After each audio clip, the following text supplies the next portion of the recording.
Hello everyone, this is your Jackie sir. I welcome you all to Drona NEET G and welcome to the another video of Super 30 MCQs for 12th class Mathematics CBSE point of view से बच्चों start करते हैं अपने question को। ज़्यादा बकवास नहीं करूँगा, इसीलिए अपन क्वेश्चंस पे ही चलेंगे। आपके सामने पहला क्वेश्चन दिख रहा होगा, टाइमर वाइमर कुछ नहीं लगाऊंगा, सीधे क्वेश्चन स्टार्ट करेंगे। जो 30 क्वेश्चन मैं तुम्हें बता रहा हूँ 100% करके चले जाओ, कोई बात नहीं। 30 क्वेश्चन पे अपन चर्चा कर सकते हैं। क्वेश्चन पढ़ो बच्चों, क्या लिखा हुआ है? The number of equivalence relation. तो इक्वलेंस रिलेशन क्या होता है ये तुम्हें पता होना चाहिए वैसे तो। चलो ठीक है, सेट क्या दे रखा? Defining the set of 1 2 3। Okay बच्चों, हमारे पास सेट कितना है? एक है 1, एक है 2 और एक क्या है बच्चों? 3। मतलब ये 3 एलिमेंट है। अगर ये रिफ्लेक्सिव होना है, क्या होना बच्चों इसको? रिफ्लेक्सिव। तो क्या होना चाहिए? 1 का 1 से होना चाहिए, 2 का 2 से होना चाहिए, 3 का 3 से होना चाहिए। तो ये रिफ्लेक्सिव के लिए हो गया। अगर यही बात मैं सिमेट्रिक की बात करूंगा तो कुछ और केस देखना पड़ेगा, ट्रांजिटिव की बात करूंगा तो कुछ और केस मुझे देखना पड़ेगा। लेकिन पूरा क्वेश्चन अगर रीड करोगे तो क्या लिखा हुआ है? Which containing the element 1 2 point to be noted. अगर हमारे पास कोई भी रिलेशन दे रखा है तो यहाँ पर मैंने मान लो एक रिलेशन लिया R, तो रिलेशन क्या आ सकता है? एक तो दे रखा है हमारे पास, इसको मिटा देता हूँ मैं, 1,1, फिर क्या दे रखा है? 2,2 और 3,3। इक्विवेलेंस प्रूफ करने के लिए 3 तो हमारे पास होने ही चाहिए। अब ऐसा बोला है कि 1 2 भी इसमें आना चाहिए। अब 1 2 को लाने के लिए मैं क्या करूंगा? अगर मुझे इसको सिमेट्रिक प्रूफ करना तो 1 2 का रिलेशन 2 1 से होना चाहिए, क्योंकि केवल 1 2 को मैं ला नहीं सकता, इसके साथ मुझे 2 1 को भी लाना पड़ेगा। तो मुझे देख के बताओ बच्चों कि क्या ये रिफ्लेक्सिव है? बिल्कुल है। 1 1 2 2 3 3 मौजूद है। और क्या ये सिमेट्रिक है? 1 का 1 से तो 1 का 1 से, 2 का 2 से, 2 का 2 से, 3 का 3 से, 3 का 3 से। तो दैट मीन्स 1 का 2 से तो 2 का 1 से, और 2 का 1 से तो 1 का 2 से। ये सिमेट्रिक भी हो गया। अब बात करते हैं ट्रांजिटिव की। ट्रांजिटिव का मतलब होता है किसी एक का रिलेशन किसी और से निकालना। जैसे 1 का किससे है? 2 से है, 2 का किससे? 1 से। तो 1 का किससे होना चाहिए? 1 से। क्या है? बिल्कुल है। इसका मतलब ये ट्रांजिटिव हो गया। तो एक रिलेशन तो मेरे पास ये आ गया। अब मैं तुम्हें एक और रिलेशन के ऐसे के बारे में बताता हूँ, सुनना जरा। जैसे 1 का किससे है? 1 से है, 2 का किससे है? 2 से है, 3 का किससे? 3 से। फिर 1 का किससे कर लेता हूँ? 2 से। 1 का किससे कर लेता हूँ? 3 से। फिर 2 का किससे कर लेता हूँ? 1 से। 2 का कर लेता हूँ 3 से। फिर 3 का किससे कर लेता हूँ? 1 से। और 3 का कर लेता हूँ 3 से। ये मेरे पॉसिबल वो पेयर हो गए जिससे सेट बनेगा। सेट इससे बाहर तो नहीं बनेगा। दैट मीन्स ये A क्रॉस B, मैंने कार्टेशियन A क्रॉस A, ये मैंने कार्टेशियन प्रोडक्ट लिखा है बच्चों तुम्हारे लिए। एक ये वाला रिलेशन, क्या ये सिमेट्रिक है? सॉरी, क्या ये रिफ्लेक्सिव है? 1 1 2 2 3 3 मौजूद है। क्या ये सिमेट्रिक है? बिल्कुल हो सकता है। 1 का 2 से, 2 का 1 से, 1 का 3 से, 3 का 1 से, 2 का 3 से, 3 का 2 से। 3 का 2 से नहीं लिखा हुआ, ये लिख दिया मैंने 3 का 2 से। यहाँ 3 2 लिखना चाहिए था वैसे, कोई बात नहीं। और 1 का 1 से, 2 का 2 से, 3 का 3 से। तो इसका मतलब ये हो गया कि ये जो पॉसिबल A क्रॉस A होता है ये तो एक रिलेशन होगा ही होगा। इसके अलावा एक रिलेशन मैंने और निकाल दिया, वो क्या मिला? ये। अगर मैं बात करूं कि क्या इस सेट के अंदर 1 2 है, तो क्या इसमें 1 2 है? क्या इसमें 1 2 है? अगर दोनों में है इसका मतलब 2 रिलेशन तो ये आ गए। अब इसके अलावा कोई और रिलेशन सोच के बताओ जिसमें 1 2 हो। देखो बच्चों, ये वाला वो सेट है जो पॉसिबल सेट पॉसिबल हो सकता है। ये वो सेट है जो मैंने मेरी इच्छा से बनाया है। तो एक सेट तो ये होना ही चाहिए, और एक सेट ये मैं पहले ही निकाल चुका हूँ। दैट मीन्स हमारे पास कितने रिलेशन बन सकते हैं? वो आ गया ऑप्शन नंबर C। मतलब 2 रिलेशन हम इसमें बनाए जा सकते हैं, ठीक है ना। तो इसमें थोड़ा सा आप देखो, अगर यही क्वेश्चन में कैसे लेता बच्चों, यही क्वेश्चन में लेता, अगर कलर चेंज करूँ रेड कलर में, नहीं ब्लैक ही रहने दो, उसको थोड़ा सा विड्थ बढ़ा देते अपन, ठीक है चलेगा, दिख रहा? ठीक है।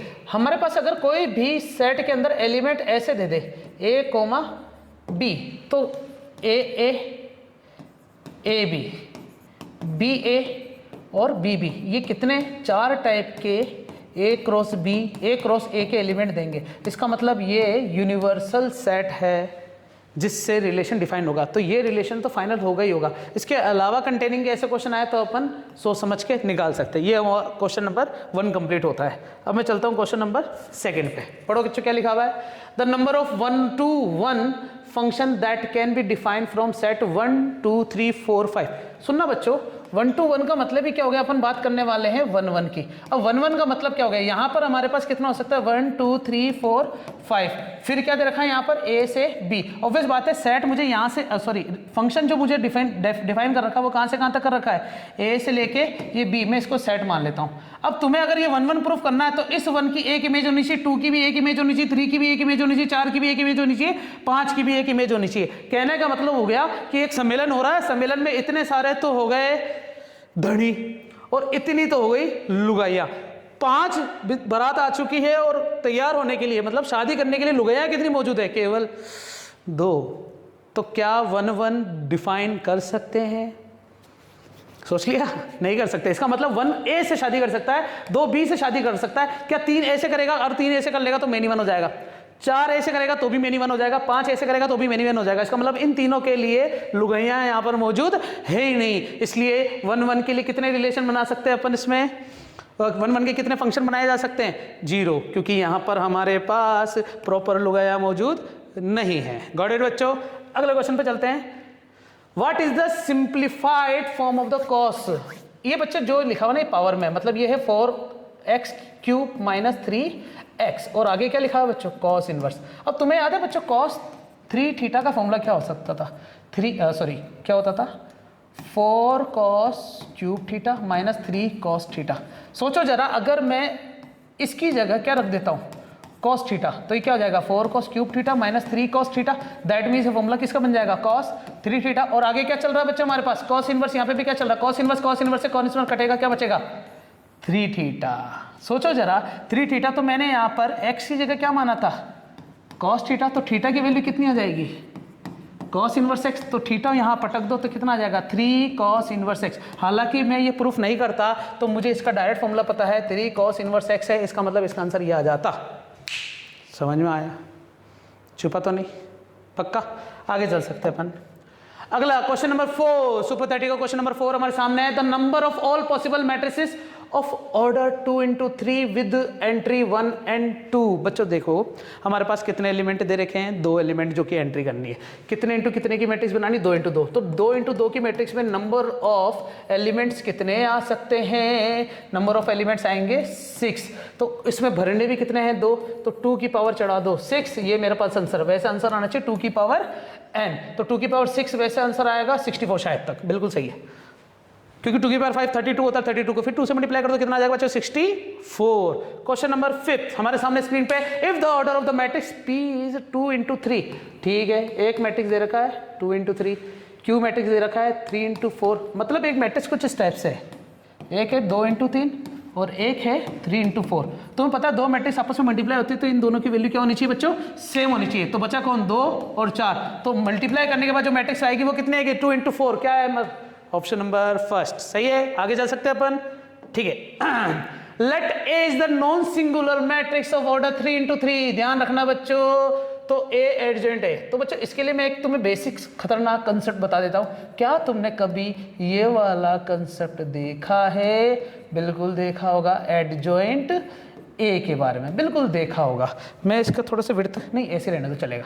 तो क्या तुम इसको ऐसे भी लिख सकते हो 1/a is equal to 1/a का determinant a joint A, cross multiply कर दोगे तो a का डिटर्मिनेंट किसके बराबर आ जाएगा बच्चों, a एडजॉइंट a।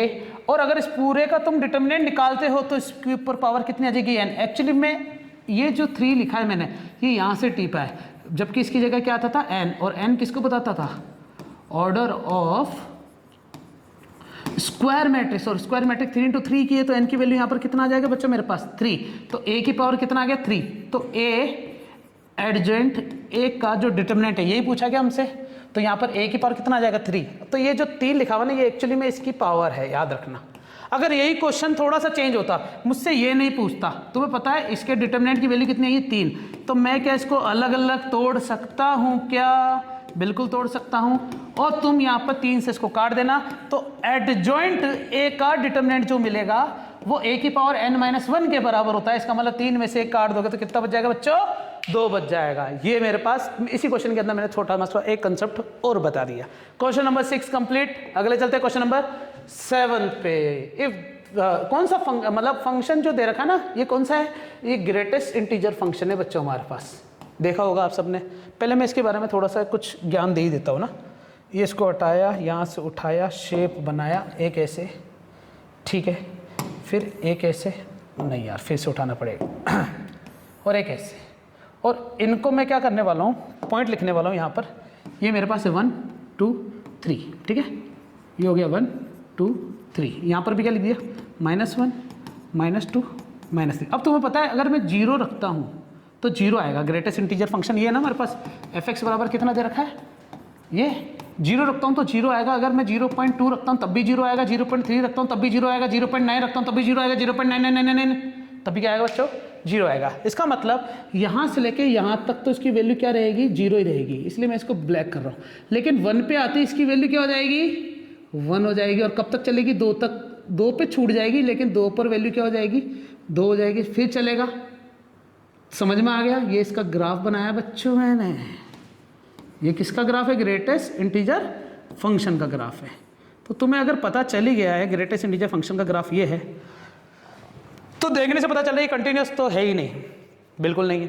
फिर भी तुम्हें बोला है कि ये जो ग्रेटेस्ट इंटीजर फंक्शन है ये किन पॉइंट पर कंटिन्यूस हो सकता है, 4 पे नहीं हो सकता। बताऊं क्यों, क्योंकि 4 देखो बच्चों, 4 से जब मैं LHL निकालने जाऊंगा तो 3 पे पहुंच जाएगा, क्योंकि 4 से छोटा मतलब हो गया 3.9, और 3.9 जैसे ग्रेटेस्ट इंटीजर फंक्शन में रखूंगा आंसर कितना आ जाएगा 3, जबकि आना क्या चाहिए था 4। और 4 के अगर मैं RHL पे चलता हूं तो मुझे 4 में कुछ जोड़ना पड़ेगा, मान लेते 4.1, उसको ग्रेटेस्ट इंटीजर फंक्शन में पटको, आंसर आएगा 4, 1 प्यारा 3 1 प्यारा 4, इसका मतलब 4 पे तो ये कंटिन्यूस है ही नहीं। इसी प्रकार -2 पे भी नहीं होगा, 1 पे भी नहीं होगा, लेकिन 1.5 पे अगर थोड़ा सा गौर फरमाओ, 1.5 का मतलब समझ गया, ये 1.5 से पीछे जाओ तब भी ये अभी वहीं पर है, 1.5 से आगे जाओ तब भी ये वहीं पर है, तो अपन कह सकते हैं कि 1.5 पर ये फंक्शन क्या है बच्चों, कंटिन्यूस है। समझ में आ गई ये चीज, ग्रेटेस्ट इंटीजर फंक्शन वैसे तो कभी कंटिन्यूस हो नहीं सकता किसी भी पॉइंट पर, लेकिन अगर मैं किसी दशमलव संख्या को ले लूँ, डेसिमल नंबर को ले लूँ, तो वो शायद कंटिन्यूस हो सकता है। ये मैंने यहाँ पर प्रूव कर दिया बच्चों। अगला क्वेश्चन नंबर 8 पे पढ़ो, the bottom of the rectangular swimming tank is, अच्छा तो ये बात चल रही है ना, तो हमारे पास दिस इज द रेक्टेंगुलर, एक और क्लोन कर दिया, ठीक है चलेगा, इसको मिला देता हूं मैं, इसको इससे मिला दिया, इसको इससे मिला दिया, इसको इससे मिला दिया, इसको इससे मिला दिया, और कुछ अपन को डायमेंशन दे रखी होगी, टैंक की डायमेंशन दे रखी 25 × 40, तो मान लेते हैं कि इसकी वैल्यू कितनी है 40 और इसकी वैल्यू कितनी है बच्चों 25। टैंक है तो हाइट नहीं दे रखी, देखते भैया, water is pumped into the tank, ओहो पानी डाला जा रहा है at the rate of dV/dt 100%, ये रेट वॉल्यूम को बताएगा, यूनिट देखो क्या आएगी, क्यूबिक मीटर्स पर मिनट, हाँ तो ये dV/dt मतलब वॉल्यूम पर टाइम हो गया। Find the rate at which the level of water, मैंने कहा था ना बच्चों अगर हाइट नहीं दे रही तो मुझे dH/dt पूछा है, लेवल ऑफ वाटर का मतलब मान लो पानी यहाँ तक पहुंच गया, अगर मैं इसका कलर चेंज करता हूँ, पानी वाला कलर, आ जा बेटा आ जा, ये मैंने पानी वाला कलर अगर ले लिया तो इसकी हाइट या इसका लेवल जो है वो कितने से इंक्रीज हो रहा है, तो तुम्हें दिया हुआ क्या है इस क्वेश्चन में, ढंग से देखो, क्या ये वाला कलर दिख रहा है, नहीं दिख रहा तो मैं कलर चेंज कर लेता हूँ। गिवन है मेरे पास dV/dt, वो भी कितना है 500, तो तुम्हें वॉल्यूम का फॉर्मूला पता होना चाहिए, याद है, लेंथ इंटू विड्थ इंटू क्या होता है बच्चों, हाइट। लेंथ कितनी दे रखी 40, विड्थ दे रखी 25, हाइट दे रखी h, तो 40 इंटू क्या कर दूंगा बच्चों यहाँ पर 25 इंटू क्या कर दूंगा हाइट, और मुझे इसी का क्या करना पड़ेगा बाद में, डिफरेंशिएशन, जो कि कितना दे रखा है, बोलो हाँ बिल्कुल सही है। 25 को इससे काट दो 20 बार जाएगा, 0 को इससे काट दो, 4 को इससे काट दो, ओहो ये तो 1/2 हो गया, 2 को नीचे डिवाइड कर दिया, इधर क्या बचा बच्चों हमारे पास dH/dt। अब हाइट है तो मीटर और टाइम है तो क्या मिनट, आंसर आ रहा है 1/2, पक्का कैलकुलेशन करके देख लो, ऑप्शन में आ रहा है 1/2, ये रहा 1/2 मीटर पर मिनट। बड़ा सिंपल सा क्वेश्चन था, कौन सी एक्सरसाइज से था बच्चों, AOD में से, वो भी इसकी फर्स्ट एक्सरसाइज जिसमें रेट ऑफ चेंज ऑफ वाले क्वेश्चन आते थे, ठीक है। क्वेश्चन नंबर 9 हमारे सामने बच्चों, area of reason bounded by the circle. बच्चों देखो अगर हमारे पास MCQs में ऐसा क्वेश्चन आ रहा तो तुम्हें वो डायग्राम बना के इसे सर्कल को तुम सोचो कि मैं डायग्राम बनाऊं स्ट्रिप लूं, ऐसा नहीं, सर्कल का एरिया होता है πr², कंपेयर करो रेडियस कितनी होगी 1, तो आंसर आएगा π1 का स्क्वायर, तो आंसर आएगा π अगर यूनिट दे रखा तो स्क्वायर यूनिट हो जाएगा ना। अब तुम ऑप्शन में देखो, ये क्या हुआ, इसके आगे पाई होना चाहिए था, ठीक है। तो हमारे पास ऑप्शन क्या आ जाएगा बच्चों, pi square unit. Got it बच्चों। देखो कहीं पे भी देख लो, तुम्हें पाई आर स्क्वायर पता है तो कभी भी इसमें बाउंडेशन वाला वो जो स्ट्रिप लेते हैं, इंटीग्रेशन करते हैं, वैसा कुछ भी मत लगाना, सीधा answer pi R square, radius उससे कंपेयर कर ली। ये मेरे पास आंसर कंप्लीट हुआ। क्वेश्चन नंबर 10 पे मैं आ चुका हूं। इंटीग्रेटिंग फैक्टर, इंटीग्रेटिंग फैक्टर का फॉर्मूला तुम्हें याद होना चाहिए बच्चों, क्या होता है, ई की पावर इंटीग्रेशन है पी डी एक्स, तो तुम्हें पहले पता होना चाहिए पी डी एक्स होता है क्या। तो D Y by D X plus P Y बराबर में क्यू को कंपेयर करो अगर तुम इससे, तो y के साथ जो मल्टीप्लाई होता है वो p होता है, y के साथ जो मल्टीप्लाई होता है वो p होता है। तो p की वैल्यू कितनी हो जाएगी बच्चों हमारे पास 10x। 10 की वैल्यू यहाँ से उठा के रख देता हूँ मैंने। वैसे तुम्हें बता दूँ बच्चों कि 10x का इंटीग्रेशन मैंने भरत सर से पूछा था और उन्होंने बताया था log sec x, जैसा मैंने तुम्हें कहा। प्लस सी लगा दो क्योंकि लिमिट नहीं देखी, ई से log कट जाता है, बचेगा क्या sec x प्लस में c, अब प्लस सी नहीं लगा रहा, चलो ठीक है, आंसर मेरा फाइनल sec x चलेगा बच्चों। Got it. तो ये मेरे पास एक और क्वेश्चन हुआ, ये इंटीग्रेटिंग फैक्टर याद रख लेना बच्चों, इंटीग्रेटिंग फैक्टर का फॉर्मूला ये होता है। काफी सारे बच्चे कहते हैं सर इसके बाद हमसे नहीं हो पाता, हो जाएगा, सेक को वहां ले जाना तो कितना हो जाएगा ये सेक स्क्वायर। तो फॉर्मूला तुम्हें पता है, इंटीग्रेटिंग फैक्टर को मल्टीप्लाई कर देना y से और बाद में क्या कर देना, q को मल्टीप्लाई कर देना किससे, इंटीग्रेटिंग फैक्टर से। q कितना है, सेक है, और सेक नहीं, ये सेक स्क्वायर नहीं सेक है, ये भी कितना है सेक, सेक को सेक से मल्टीप्लाई करो सेक स्क्वायर x। ओहो, क्या तुम्हें इसका इंटीग्रेशन आता है, बिल्कुल आता है, 10x plus C, that is the answer. ये मेरे पास क्या मिल गया बच्चों, क्वेश्चन नंबर 10 कंप्लीट हो गया। क्वेश्चन नंबर 11 पे मैं सामने आ चुका हूं बच्चों, देखो ढंग से। इफ द पॉइंट ए देख रहे हो बच्चों होशियारी, यहाँ पर बी गायब कर दिया, ए दे रखा है, बी दे रखा है और क्या दे रखा है बच्चों, मुझे सी दे रखा है। ये वाले क्वेश्चन पे काफी सारे बच्चे भ्रमित हो जाते हैं, सर कोलिनियर टाइप का क्वेश्चन आता है, हम इसको करें किस तरीके से। बहुत सारे तरीके, कोलिनियरिटी प्रूफ करने के बहुत सारे तरीके। सबसे सिंपल तरीका बताता हूं कि जितने भी पॉइंट दे रखे हैं इन दोनों के डायरेक्शन रेशियो और इन दोनों के डायरेक्शन रेशियो अगर सेम है तो इसका मतलब ये कोलिनियर है, ध्यान रखना। पैरेलल, कोलिनियर, कोइंसाइड, ये तीन लाइन याद रखना, इन तीनों के डायरेक्शन रेशियो सेम होते हैं। डायरेक्शन रेशियो निकालने का तरीका बड़ा सिंपल है, 40 में से 60 माइनस कर दो चलेगा, और ए में से 40 माइनस कर दो और दोनों का आपस में क्या कर दो, बराबर कर दो। तुम्हें पता चलेगा 40 से 60 जाएगा, माइनस का क्या बचेगा बच्चों 20, ए माइनस 40, 40 वहां जाके प्लस हो जाएगा, तो 40 माइनस का 20 बराबर ए। अगर मैं काटूंगा तो ए की वैल्यू मेरे पास क्या मिल रही है बच्चों, 20, that is the answer. Simple, बिना टाइम वेस्ट किए अपन डायरेक्ट इस तरीके से कर सकते हैं। अगले क्वेश्चन पे मैं जाने वाला हूं बच्चों, right direction cosine of line parallel to the Z axis. इसके लिए मुझे थोड़ी सी होशियारी दिखानी पड़ेगी। ये कौन सा एक्सिस है, वाई एक्सिस, और ये कौन सा एक्सिस है बच्चों, ये चाहता ही नहीं मैं कहीं जाऊं। ये वाला कौन सा एक्सिस है हमारे पास, जेड एक्स एक्सिस, उसके बाद कौन सा एक्सिस लेना मुझे, जेड एक्सिस, ठीक है ना बच्चों। अब तुम इसको ढंग से देखो, ये मेरे पास हो गया एक्स एक्सिस, ये मिटा देता हूं, x ये हो गया y और ये क्या हो गया बच्चों z। हमें बोला है कि write the direction of cosine, direction cosine of line parallel to z axis. z axis की डायरेक्शन कोसाइन निकालनी है तो पैरेलल लाइन ड्रॉ कर दूंगा, कलर ले लूंगा बच्चों। ये देखना जरा, क्या तुम इस लाइन को कह सकते हो ये z के पैरेलल है, बिल्कुल है, लेकिन ढंग से देखना x के साथ इसका बिहेवियर अभी भी कैसा है, 90 डिग्री वाला, और y के साथ भी इसका बिहेवियर कैसा है, 90 डिग्री वाला। अब तुम्हें पता है cos 90 की वैल्यू क्या होती है बच्चों, 0, तो इसका भी डायरेक्शन कोसाइन 0, इसका डायरेक्शन कोसाइन 0, जबकि यहाँ पर एंगल कितना मिलेगा बच्चों, 0 डिग्री। और cos 0 की वैल्यू क्या होती है बच्चों, 1, तो आंसर आ जाएगा मेरे पास 0 0 1, दैट इज द आंसर।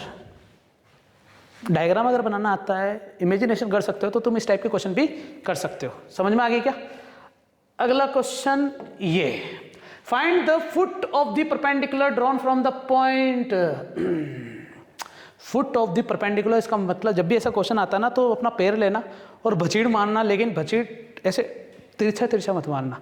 किसी को तुम ऐसे टेढ़ा मारोगे तो ज़्यादा दर्द नहीं होगा, परपेंडिकुलर मारना, छाती पे मारना फट, तो ज़्यादा मजा आएगा। तो कहने का मतलब ये हो गया कि हमारे पास, यही मैं कोऑर्डिनेट बना देता हूँ यहाँ पर भी, कितना हमारे पास, ये है x, ये क्या है y और ये क्या है z। देख सकते हो बच्चों तुम, x y and z। Point क्या दे रखा बच्चों मेरे पास, एक दे रखा 2, एक दे रखा -3 और एक क्या दे रखा बच्चों 4, ये -3 है, ठीक है। कलर चेंज कर लेता हूँ बच्चों मैं यहाँ पर, ब्लैक कलर, ठीक है। अपन को बताना है कि y एक्सिस पर फुट ऑफ परपेंडिकुलर, तुम इसका फुट निकालोगे तो कितना मिलेगा, 2 इसका फुट निकालोगे तो कितना मिलेगा 3, इसका माइनस का 3, वैसे देखा जाए तो ऊपर है तो +3 होना चाहिए, लेकिन डायग्राम है क्या फ़र्क पड़ता है। और यहाँ पर कितना आएगा बच्चों 4। तुम्हें यहाँ से अपनी क्या रखनी है बच्चों, तुम्हें जूता लग रहा होगा, फुट ऑफ परपेंडिकुलर मतलब टांगे रखनी है। तो इस पॉइंट के कोऑर्डिनेट बता दो। तुम्हें पता है यहाँ पर x की वैल्यू 0 है, z की वैल्यू 0 और y की वैल्यू कितनी है -3। समझ में आ गया क्या? कहाँ ये रहा। चले आगे। अगला क्वेश्चन हमारे सामने स्क्रीन पे आ गया बच्चों। इफ अल्फा बीटा, और ये मामा है बच्चों, y नहीं है ना, alpha beta gamma are the angle that the line makes with the positive direction. ठीक है, x y z, ठीक है, द डायरेक्शन कोसाइन। अरे चलेगा, मुझे नहीं लगता तुम इसके बारे में कुछ पूछोगे। अगर क्वेश्चन आता है ऐसा, कैसा कि बताओ कि sign square alpha plus sign square beta plus sine square gamma की वैल्यू क्या होगी, 1 होगी, 2 होगी, 3 होगी या 0 होगी, है ना। तब मैं इसको कैसे करता, देखो मैं इस क्वेश्चन को थोड़ा सा अच्छा कर रहा हूँ। तुम्हें पता है कि cos square alpha plus cos square beta plus cos square gamma की वैल्यू होती है 1। इसको क्या लिखोगे, 1 minus sine square alpha plus 1 minus sine square beta plus 1 minus sine square gamma, पूरी की वैल्यू क्या हो जाएगी 1। Sine square sine square sine square सब वहाँ चले जाएंगे, 1 1 1 कितने हो जाएंगे 3, 1 वहाँ जाके माइनस कितना बचेगा 2, ये सब माइनस वहाँ जाके प्लस हो जाएंगे, आंसर कितना आ जाएगा 2। Sine cos square cos square cos square तो 1 होता है, पता है। साइन में क्वेश्चन आता है तो ऐसा कर सकते हैं। अगर ऐसा क्वेश्चन होता थोड़ा सा और चेंज, तो कैसा आता कि साइन स्क्वायर अल्फा माइनस का ले लिया plus cos square beta plus cos square gamma की वैल्यू 0 हो सकती है। बोलो हाँ, क्योंकि एक 1 माइनस लिख दूंगा, इस 1 को 1 से काट दूंगा, बाकी सबको एज इट इज छोड़ दूंगा। किसी भी तरीके से बना सकते हैं। ये डायरेक्शन कोसाइन पे जो क्वेश्चन होंगे ना, वो इस टाइप से थोड़ा सा आपको घुमा फिरा के दे देंगे। इतना गंदा क्वेश्चन तो होगा नहीं, लेकिन फिर भी ठीक है बच्चों, डायरेक्शन कोसाइन को मैंने याद किया तो इंपॉर्टेंट करके जाना है इसके ऊपर क्वेश्चन एमसीक्यूज। अगला क्वेश्चन हमारे सामने स्क्रीन पे क्या दे रहा है बच्चों, the feasible region in equality x plus Y. ठीक है बच्चों, इसके लिए डायग्राम ड्रॉ करते हैं अपन। मुझे लगता है इसके लिए मुझे ये वाली लाइन लेनी पड़ेगी और मुझे वापस ये वाली लाइन लेनी पड़ेगी, ठीक है ना बच्चों। अब तुम्हें पता है कि एक लाइन है मेरे पास x प्लस वाई बराबर 1। एक बार x की वैल्यू 0 रखोगे, y की वैल्यू 1 आएगी, y की वैल्यू 0 रखोगे, x की वैल्यू 1 आएगी। दैट मीन्स मुझे एक कोऑर्डिनेट तो मिल गया, एक ये रहा और एक ये रहा। और तुम्हें पता है इसकी लाइन बनेगी कैसे बच्चों, क्या कलर चेंज हो सकता है क्या, कोई बात नहीं। ये मुझे इसकी लाइन मिल गई यहाँ पर और इसका फ्रेम का कलर आ रहा है रेड कलर, चलेगा बच्चों, ठीक है। अगली लाइन कैसी है बच्चों वो भी देख लेते हैं। ये दिख रहा होगा आप सबको कि x minus Y equal to 1 ले रहा हूँ अभी तो मैं। x की वैल्यू 0 रखोगे, y की वैल्यू -1 आएगी। ओहो, एक पॉइंट ही आ गया। y की वैल्यू 0 रखोगे, x की वैल्यू क्या आ जाएगी 1। ये रहा एक और पॉइंट। तो हमारे पास लाइन कैसी बनने वाली है इसकी बच्चों, इसको खींच ही देता हूँ। ये देख रहे हो बच्चों, थोड़ा सा टेढ़ा होगा, हाँ आप सही है। ये मुझे 2 लाइन मिल चुकी है यहाँ पर, है ना। अब तुम देखो कि दोनों की फिजिबल रीजन है ना, लेस देन है, इसमें भी लेस देन है। तो दोनों का जो शेडेड पोर्शन होने वाला है मेरे पास, दोनों का शेडेड पोर्शन जो होने वाला है मेरे पास, कलर चेंज इस वाली लाइन का भी किधर होने वाला बच्चों, इधर होगा। और इस वाली लाइन का अगर शेडेड पोर्शन करता हूँ, कलर चेंज करता हूँ ग्रीन, तो वो किधर होगा बच्चों, नीचे की तरफ। तो आप देख सकते हो कि इस पूरे केस के अंदर मेरे पास फर्स्ट क्वाड्रेंट में कुछ पोर्शन आए। अरे ये क्या हो गया,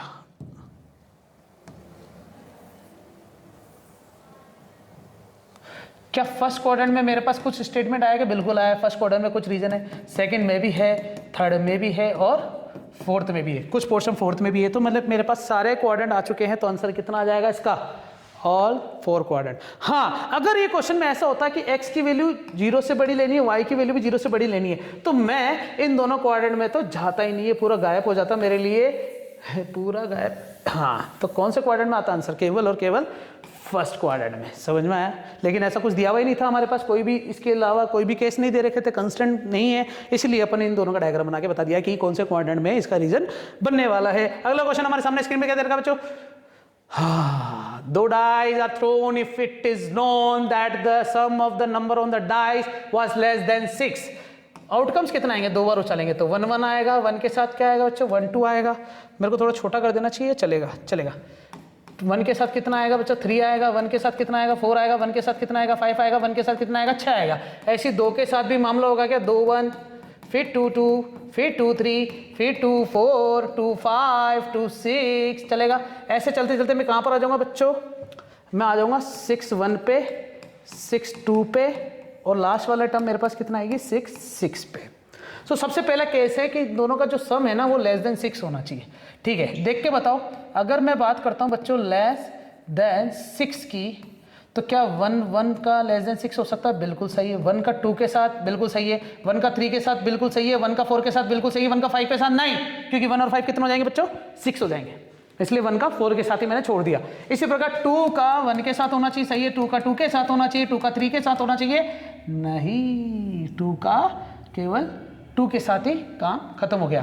पक्का चेक कर सकते हो, 1 का 4 के मेरे ख्याल से होना चाहिए, हाँ, 2 का 3 के साथ मुझे लेस देन 6 लेना तो 5 हो जाएगा, और 2 का 4 के साथ नहीं ले सकता, 3 का 1 के साथ, 3 का 2 के साथ, 3 का बस काफ़ी है, 4 का 1 के साथ, 4 का 2 के साथ नहीं, और 5 का किसी के साथ नहीं ले सकता। तो कितना आउटकम्स आ गया हमारे पास? 1 2 3 4 5 6 7 8 9 10, तो कितना आ गया हमारे पास? 10 बटे टोटल आउटकम्स कितना है? 36। मान लेते हैं कि ये इवेंट है मेरे पास ए, चलेगा। फिर बोला है कि the probability of getting sum 3, तो हमें ऐसा बोल रखा है कि इफ़ इट इज़ नोन, जब भी ऐसा वर्ड आता है ना प्रोबेबिलिटी में, तो मुझे लगता है कि हाँ मैं 12th क्लास में आ चुका हूँ, क्योंकि 2 केस दे रखे हैं, इसमें नोन वर्ड बता रहा है कि मेरे पास ये क्वेश्चन जो है वो कंडीशनल प्रोबेबिलिटी का है, एक इवेंट दे चुका है, दूसरा इवेंट करना है। तो जब भी ऐसा क्वेश्चन आता है तो अपन करते कैसे हैं कि PA/B, ए कौन सा इवेंट है? जो आने वाला है। वैसे देखा जाए ना तो मुझे ये वाला इवेंट दिया चुका है, तो मैं B किसको मान लेता हूँ? सम कितना आना चाहिए बच्चों? 3 आना चाहिए। 3 सम तो सम में आ सकता है, तो तुम्हें फॉर्मूला कैसा होगा?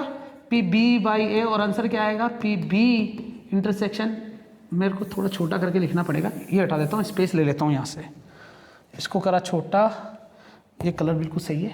एक्चुअली में मुझे निकालना PB/A, that means B intersection A, और नीचे क्या जाएगा? PA। ये वो इवेंट है जो हो चुका है, वो कितना है हमारे पास? 10/36। अब इन दोनों में कॉमन क्या रहा है मुझे बताओ? इस पूरे इवेंट के अंदर मैं बाकी चेक नहीं करूंगा, 3 सम किस किस में आ रहा है? एक ये रहा केस, एक ये रहा केस, और कोई केस बता सकते हो जिसमें 3 आ रहा है? नहीं। तो कितना आ जाएगा? 2/36। 36 से 36 कटेगा, 2 से 10 कटेगा, आंसर कितना आ जाएगा? 1/5। चेक करो आंसर 1/5 ऑप्शन में है क्या? सही है, आंसर आ गया 1/5। कंडीशनल प्रोबेबिलिटी थी, कोई ज्यादा रॉकेट साइंस नहीं थी, आसानी से हो गया। अगला question, the solution set of the inequality 3x + 5y < 4। Note करना बच्चों, इक्वल टू वाला सिंबल नहीं है। जब इक्वल टू वाला सिंबल नहीं है तो उस लाइन को छोड़ा जाएगा। ऑप्शन क्या दे रखा है? An open half plane not containing the origin, an open half plane containing the origin. अच्छा, ओरिजिन होगा नहीं होगा ये तो मैं चेक ही कर लेता हूँ, ग्राफ बनाता हूँ। तो पता है ऐसी लाइन के लिए जब मैं ग्राफ बनाऊंगा तो y की वैल्यू 0 रखूंगा ना, तो x की वैल्यू 4/3 आएगी। तो मान लेते हैं यहाँ पर आई, और एक बार x की वैल्यू 0 रखूंगा तो y की वैल्यू 4/5 लगभग यहाँ आएगी। तो इसकी लाइन ऐसे बनी। अब ऐसे बनी और लेस देन की वजह से इसका जो ग्राफ बनने वाला है मेरे पास बड़ा होगा बहुत सारा। लेस देन की वजह से क्या इसका ग्राफ ऐसा कुछ होगा क्या? तुम ढंग से देखो बच्चों, मैं छुपा तो नहीं रहा पूरा। इस पूरे ग्राफ को देखो, मैंने जो शेडेड पोर्शन है वो इस लाइन के टच नहीं कर रहा हूँ। क्यों नहीं कर रहा हूँ? क्योंकि इक्वल टू का सिंबल नहीं है। लेकिन इस शेडेड पोर्शन में क्या ओरिजिन आ रहा है क्या? सोच के बताओ, क्या इस शेडेड पोर्शन में ओरिजिन आ रहा है क्या? बिल्कुल आ रहा है। अगर ओरिजिन आ रहा है तो इसका मतलब an open half plane. Open half plane का मतलब मैं प्लेन को टच, मतलब मैं इसको टच नहीं कर रहा हूँ, तो इस प्लेन का थोड़ा सा पोर्शन यूज हो रहा है। ओपन है, क्लोज होता तो मैं टच करता, ओपन है तो खुला है। और बची क्या? Containing the origin, option number 2। बाकी सारा आप चेक कर सकते हो, कोई में कुछ नहीं मिलेगा। इसमें देखो लास्ट वाला ये सी ऑप्शन क्या दे रखा है? The whole XY plane non containing the line. मतलब ऐसे बोल रखा है कि XY प्लेन पूरा ले रहे हैं और इसमें सिर्फ ये वाली लाइन नहीं ले रहे हैं। ऐसा हो ही नहीं सकता। लेस देन है तो मुझे नीचे ही जाना पड़ेगा, मैं ऊपर जा नहीं सकता। बाकी किसी भी ऑप्शन पे मैं जाऊंगा नहीं, टाइम वेस्ट करूंगा नहीं, अगले टॉपिक पे जाऊंगा, अगले क्वेश्चन पे, सॉरी। हाँ, ये तो क्वेश्चन वही आ गया बच्चों, एडजेंट वाला। ठीक है, अभी भी मैंने इसका कंसेप्ट तुम्हें बता दिया था कि एडजेंट ए के लिए अगर मेरे पास क्वेश्चन आता है तो a की पावर क्या आएगा? n-1, क्योंकि वो इससे कट जाएगा, क्योंकि मुझे इसका डिटर्मिनेंट निकालना है। तो इसके ऑर्डर कितनी दे रही है? 3। तो a का डिटर्मिनेंट की पावर 3 - 1 कर दूंगा तो a के डिटर्मिनेंट की पावर 2 हो जाएगा। मतलब इसकी वैल्यू दे रही है 5, 5 का स्क्वायर हो जाएगा 2, कितना आ जाएगा आंसर? 25 आंसर। चलेगा? हाँ, क्वेश्चन तो तब अच्छा लगता जब मैं क्या करता, इसकी वैल्यू 3 ही रहने देता। अगर यहाँ पर a अभी भी रहता तो 25 का क्यूब हो जाता, मतलब 5 का क्यूब मतलब 125। लेकिन अभी हमारे पास आंसर क्या रहेगा? 25। अगले क्वेश्चन पे जा रहा हूँ बच्चों। मुझे लगता है स्पीड बिल्कुल परफेक्ट है। The area of the triangle with vertex, वैसे मैं बता दूँ ये 10th क्लास का क्वेश्चन भी है। 3 कोऑर्डिनेट दे रखे हैं, उसका एरिया भी दे रखा है, 3 कोऑर्डिनेट से एक वैल्यू को अननोन दे दिया और वेरिएबल दे दिया और इसकी वैल्यू बताओ। तो तुम्हें याद होगा शायद इस टाइप से तुम आंसर करते थे। कैसे करते थे? यहाँ y, मतलब मैं तुम्हें लिखने का तरीका बताता हूँ, y y y, इधर आएगा x x x x x x। तो 1 2 3 2 3 1 3 2 1, याद आ गया कुछ?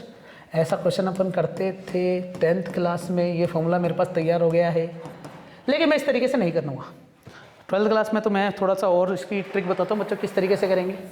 देखेंगे वो ट्रिक क्या है कि जब भी हम इस टाइप के क्वेश्चन करेंगे तो हमारे पास एरिया ऑफ ट्राइंगल निकालने का फॉर्मूला है बड़ा सिंपल सा, 1/2 of determinant x1 y1 z1 x2 y2 z2, और यहाँ पर क्या लिख देते थे 1 1 1। याद आ रहा कुछ? अब देखो जरा, मैं थोड़ा छोटा छोटा करके लिखूंगा, 1/2 x1 y1 z1, आगे वाले को मान लो 2 5 k, और इसकी वैल्यू कितनी है? माइनस का 6 4 और 4, और यहाँ पर क्या चल रहा है 1 1 1। अब मुझे इसकी वैल्यू थोड़ी सी सॉल्व करनी है, और एरिया कितना दे रखा है बच्चों? 35। चलो सॉल्व करते हैं। वैसे मेरा सॉल्व करने का तरीका बड़ा यूनिक है, ये है कि इन दोनों को जीरो बना दूंगा, इसको इसमें से माइनस कर दो, इसको इसमें से माइनस कर दो। कहने का मतलब R2 में मैं माइनस कर रहा हूँ R1, और R3 में भी मैं माइनस कर रहा हूँ क्या? R1। R3 मतलब रो 3, R2 मतलब रो 2, R1 मतलब रो 1। इन दोनों में इन दोनों के एलिमेंट माइनस करो। 5 में से 2 माइनस करोगे कितना आएगा? 3। 4 में से 6 माइनस करोगे, माइनस माइनस प्लस हो जाएगा 4, और 6 कितने बच जाएंगे बच्चों? 10। के 1 में से 1 माइनस करोगे क्या बचेगा? 0। के में से 2 माइनस करो, के -2। 4 में से 6 माइनस करो, बचेगा वापस 10। 1 में से 1 माइनस करो, क्या बचेगा बच्चों? वापस 0। लेकिन ऊपर वाले में कुछ नहीं किया, that means as it is लिखा जाएगा। और अभी क्या चल रहा है 1/2, और इसकी वैल्यू कितनी चल रही है बच्चों? 35। इसको इधर मल्टीप्लाई कर दो तो हमारे पास कितना बच जाएगा बच्चों? देखना 70 बराबर, क्या तुम इस डिटरमिनेंट को सॉल्व कर सकते हो? सिर्फ 1 एलिमेंट के हिसाब से यही बचेगा। 3 को से मल्टीप्लाई करोगे कितना बचेगा? 30 माइनस 10 को मल्टीप्लाई करोगे किसे? k -2 से, और करो 30 माइनस का 10 k माइनस माइनस प्लस का 20, ये से जुड़ जाएगा तो कितना आ जाएगा? 50 माइनस का 10 k। ध्यान रखना अभी भी मॉड्यूलस लगा हुआ है। मॉड्यूलस लगाने का मतलब हो गया कि 70 की वैल्यू क्या हो सकती है? प्लस माइनस 70 हो सकती है। क्या बचेगा? 50 माइनस का 10 k। ओहो, प्लस माइनस आ रहा है, इसका मतलब 2 आंसर होने चाहिए, या तो ये सही है या तो ये सही है। चलेगा? अगर ऐसा कुछ है तो मैं एक बार प्लस सिंबल लेता हूँ। 50 से 70 कटेगा, बचेगा कितना? 20। 20 में -10 का डिवाइड करूंगा, माइनस का 2। ओहो, माइनस का 2 दोनों में आ रहा है, तो दोनों ऑप्शन अभी भी सही है। अब मैं लेता हूँ माइनस का 70। अगर मैं माइनस का 70 लेता हूँ तो मुझे थोड़ा सा स्पेस चाहिए। वाह, ऐसे ठीक है, और छोटे से काम हो जाना चाहिए। वैसे तो इससे भी कर सकता था मैं। कलर ले रहा हूँ बच्चों रेड, ताकि अच्छा लगे, है ना। अगर मैं माइनस का 70 लेता हूँ तो इधर बचेगा प्लस का 50 और माइनस का 10 के। ये वहाँ जाके क्या हो जाएगा बच्चों? माइनस हो जाएगा। तो माइनस का 70 और माइनस का 50 माइनस का 10, माइनस माइनस माइनस सारे काट दो। 120 में 10 का डिवाइड कर दो। ओहो, के की वैल्यू कितनी आ जाए बच्चों? हमारे पास 12। तो ये हमारे पास आंसर आ गया बच्चों 12 एंड माइनस का 2। ये वाला कंसेप्ट भी याद रखना। आगे चलते बच्चों, अगला क्वेश्चन हमारे सामने स्क्रीन पे 20। The vector having initial and terminal point है। एक पॉइंट दे रखा, एक पॉइंट दे रखा, तो मान लेते हैं कि हमारे पास ये इसका इनिशियल पॉइंट है 2 5 0, ये मेरे पास टर्मिनल पॉइंट है -3 7 और 4। वेक्टर बना दो। -3 में से 2 जाएंगे तो कितना बचेगा? माइनस का 5। 7 में से 5 जाएंगे तो कितने बचेंगे? 2। 4 में से 0 जाएंगे कितने बचेंगे? 4। आई कैप जे कैप के कैप। क्या आंसर बच्चे देख लो? माइनस का 5 प्लस का 2 प्लस का 4, ये answer option number C, that is the answer. Vector पूछा था, ये डिस्प्लेसमेंट वेक्टर कहलाते हैं जब भी हमें ऐसे 2 पॉइंट दे रखे हो।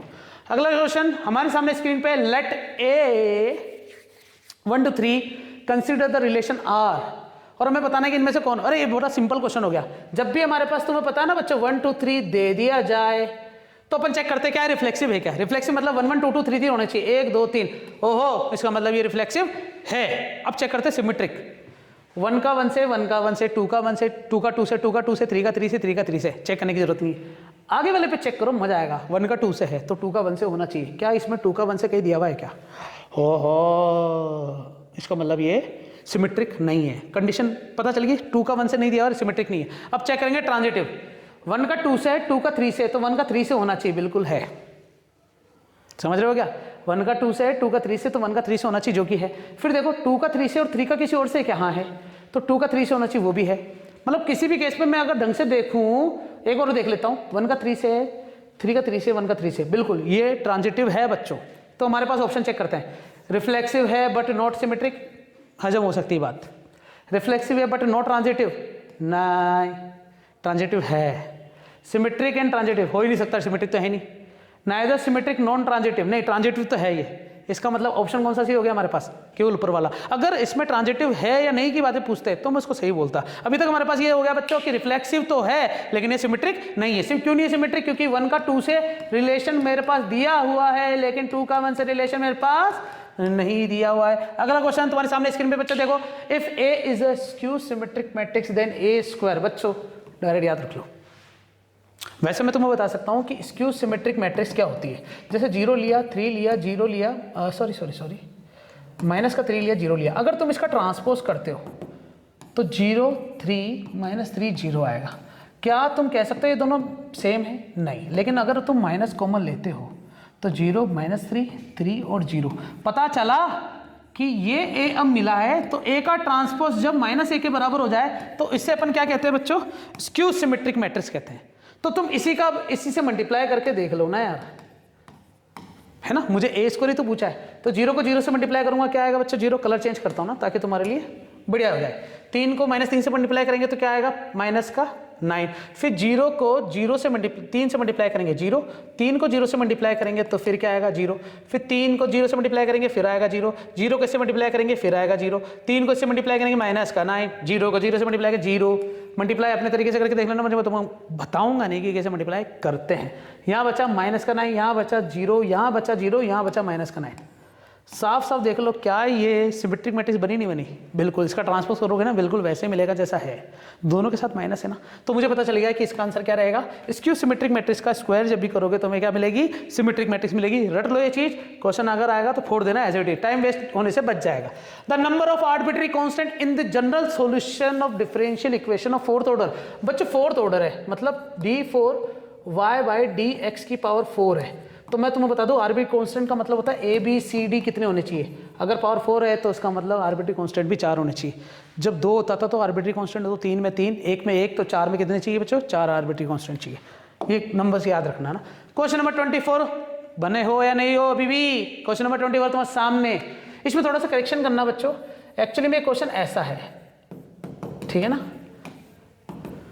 मुझे बोला इसका डिफरेंशिएशन निकालो। अगर मैं इसका डिफरेंशिएशन करता हूं, बड़ा सिंपल हो जाएगा। देखना, लॉग का करेंगे तो पहले नीचे चला जाएगा इज इट इज, फिर इसमें करेंगे u upon v। तो u upon v में मैं छोड़ूंगा पहले 1 + x को और x का कर दूंगा 1, माइनस x को छोड़ूंगा तो 1 + x का कर दूंगा 1, बटे में क्या आ जाएगा? 1 + x की पावर 2। अब सुनना, 1 + x को 1 से मल्टीप्लाई करूंगा तो 1 + x ही बचेगा, x को 1 से मल्टीप्लाई करूंगा तो माइनस का x बचेगा। एक स्क्वायर इसे काट दूंगा तो नीचे क्या बच रहा है मेरे पास? x बच रहा है और 1 + x बच रहा है। ये भी इससे कट गया, क्या बचेगा? 1/x 1 + x। क्या आ गया बच्चों? ऑप्शन आ रहा है क्या ऐसा?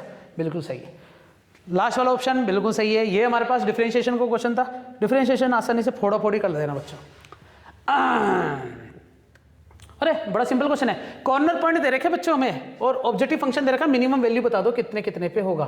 तो f बराबर कितना दे रखा है? 4x + 6y। पॉइंट कितना है हमारे पास?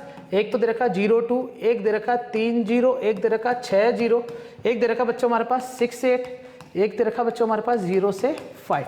सारी वैल्यू इसके अंदर पटको। तो 0 2 रखूंगा ना तो 4 × 0 + 6 × 2, आंसर आएगा ओनली 12। फिर 3 × 4 + 0 × 6, आंसर फिर आएगा 12। बहुत बढ़िया।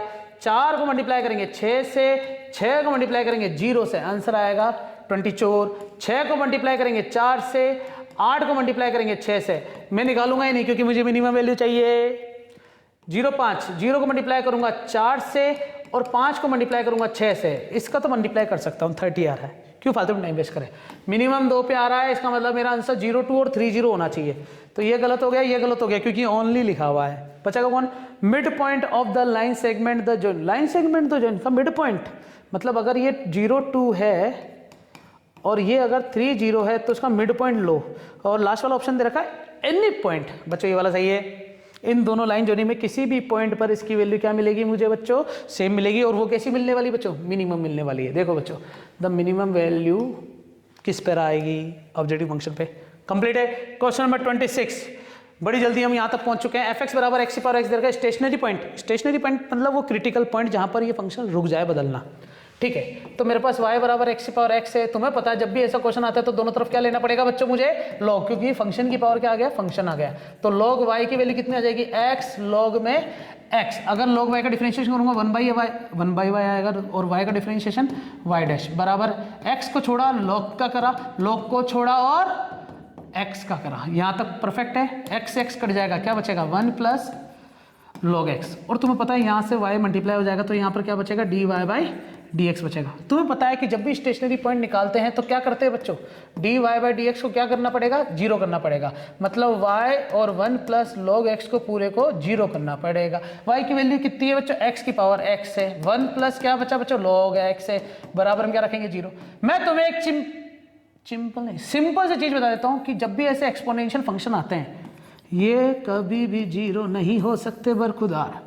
तो बचेगा क्या, 1 प्लस log x जीरो रहा होगा, इसका मतलब log x की वैल्यू -1 रही होगी। अगर इन दोनों तरफ क्या ले लूँ बच्चों में, एंटी log, तो x बराबर आ जाएगा e की पावर -1 मतलब 1/e।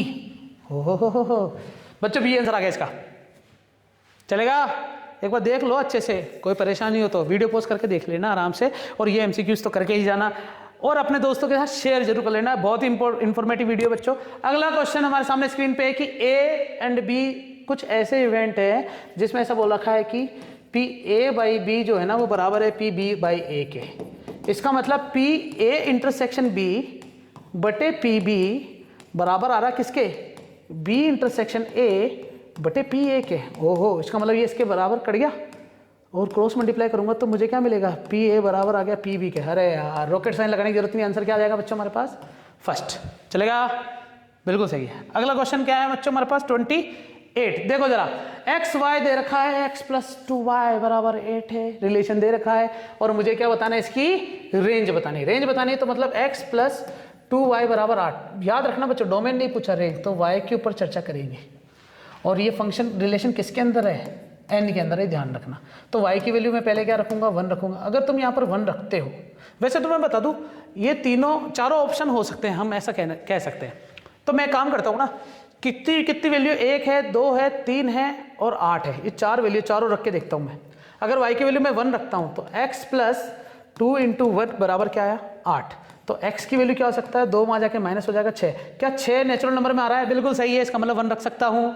y की वैल्यू मैं रखता हूँ 2, 2 2 जा 4, 4 आ जाके माइनस, तो x की वैल्यू कितनी आ जाएगी बच्चों, 4, ये भी हो सकता है। y की वैल्यू रखूंगा 3, तो x 3 दूनी 6, वहां जाके माइनस, तो x की वैल्यू आ जाएगी 2, ये भी रख सकता हूँ। y की वैल्यू रखूंगा बच्चों में 8, तो x प्लस 8 दूनी 16, वहां जाके माइनस का 8 आएगा बच्चों आंसर, और -8 does not belongs to n, दैट मीन्स 1 2 3। 1 2 3 किस में आ रहा है, ये रहा, ये मेरे लिए रेंज का काम करेगा। रेंज को चेक करना मतलब उल्टे से चलना, y की वैल्यू रखना, जब भी पूछे डोमेन तो x की वैल्यू रखना, जब भी पूछे रेंज तो y की वैल्यू रखना। चलेगा, बोलो हाँ। अगला क्वेश्चन हमारे सामने, इसके भी बच्चे क्या दे रखा है, r से r में, r मतलब रियल नंबर है, r मतलब रियल नंबर है, real number be define as fx बराबर 3x।